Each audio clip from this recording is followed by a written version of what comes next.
What about the unit that attacked us in the mist? You knew something about them. That wasn't my first run-in with them. It happened right before I was captured by the Soviets. We were on the Zero line that day, the Afghan side, on our way back from training the Mujahideen at a mountain camp in Kunar province. There's a lot of that work in Afghanistan. Most PFs shy away from it because it draws too much attention. But for us, that was the whole point. The job itself went great. We just had to make it back to a tribal area in Pakistan. But all of a sudden, visibility got real bad. It was no sandstorm. Our point man gave the strange report. He said he could see skulls in the mist. Skulls? The next moment, he went silent. We scrambled into formation, right before his arms and legs came raining down on us. It was always supposed to be a dangerous mission, so I had Diamond Dog's very best with me. We were calling out to each other. But one by one, the voices just went dead. Whatever happened to me, I lost consciousness before I knew it. When I came to, I was in a Soviet camp, tied to an interrogation chair. Could they be some new Spetsnaz unit? No. The ones that interrogated me were just the average rank and file. Whatever group attacked us, the way they moved was just insane. And that mist, appearing out of nowhere. The Soviets don't have tech like that. If they did, Ocelot would have heard about it. I doubt the West does either. Otherwise, the folks at Langley would be sleeping a lot easier. Why'd they come after you? Wish I knew. I'm the only one who survived. Though I don't think they planned it that way. If I was their target, they wouldn't have just handed me over to the 40th Army. Whatever the case, we need to watch our step until we know who they really are. And boss, if you ever do run into them again, don't try to take them on.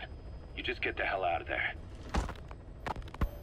When I first started dealing with Zero, with Cypher, it was a somewhat parasitic relationship.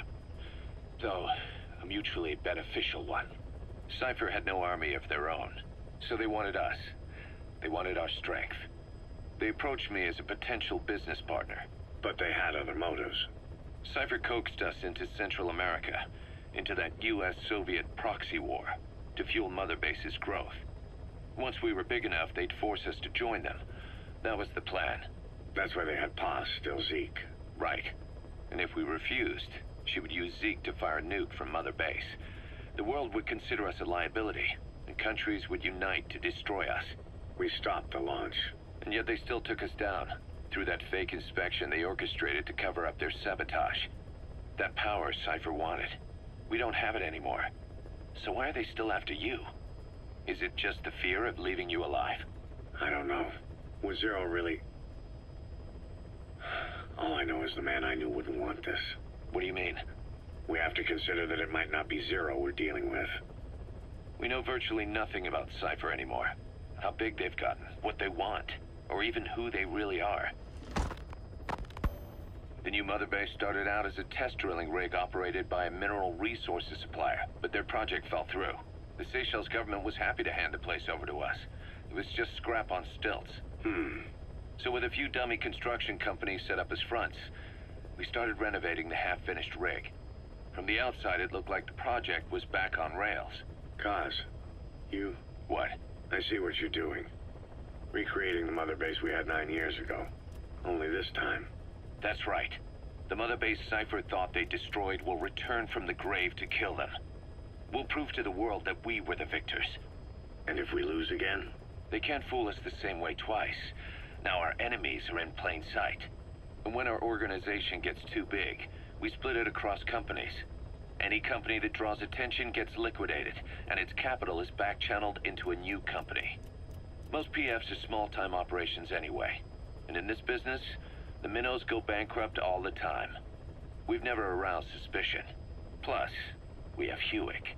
Hewick? Human Exploitation Company. It's a business specializing in intel gathering. Think of it as a civilian intelligence agency. Kaz, that's... Remember what they were trying to accomplish at the prison facility in Cuba? That gave me the idea.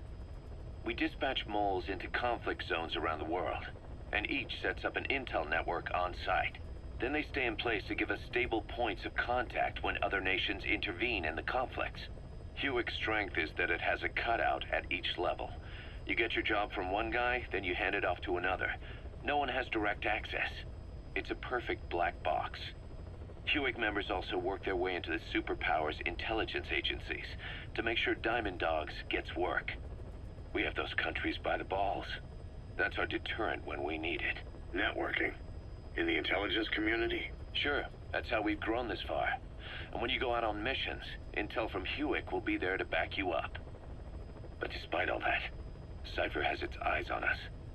The only reason I'm not dead is that they needed to know where you were. Figured if you woke up, I'd go straight to you. That's why you made that ruckus at the Zero line. Yeah, to make their own surveillance work against them.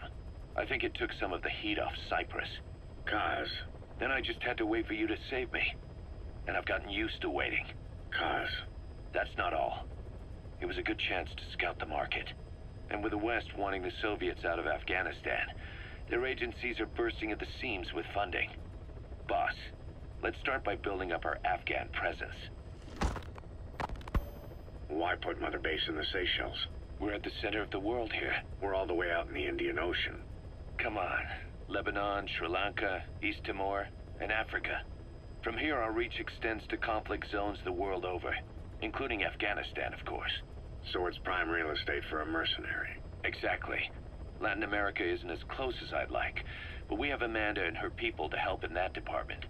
And besides, the Seychelles government owes us a favor. Owes us? The Seychelles has strong ties to the east, which the West wanted to shake up.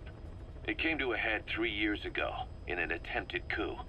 It was a force of South African mercenaries, with U.S. backing behind the scenes. They were only platoon size, but South Africa is home to some heavy PFs. Too much for the Seychelles to handle. In the end, they accepted help from the Tanzanian army, and quelled the coup.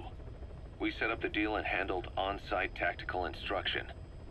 That led to some training work for the Seychelles military.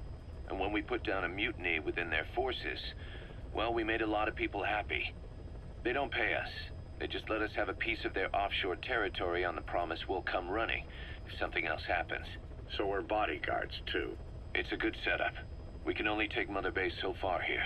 We'll have to find somewhere else when this place starts getting big. Aren't you being a little hasty? Nothing hasty about it. You're back with us now. So, Kaz, the ship that took us from Cyprus, it used to be a whaler. Yeah, a Japanese vessel. How was the voyage? It was... stimulating. Well, she was part of a whaling fleet up until a few years ago. Her displacement isn't anything to write home about, but she can really move. She still had plenty of life left in her, but then the work dried up. Global opposition to whaling has been mounting for years. Is that right? The push to ban it has been gaining traction for a little over a decade. Individual species came under protection as the years went on. And then 2 years ago, the IWC adopted a moratorium on commercial whaling. Several countries, including Japan, fought it to the bitter end. But eventually, most whaling companies had no choice but to throw in the towel. You ever tried whale snake? Can't say that I have. When I was a kid in Japan, practically everybody ate it. That good, huh? The country was poor in those days, and whale was cheap. International opinions changed since then. In any case, that's why we were able to get a bargain price on the ship. Of course, we did end up spending 5 times the purchase price in modifications.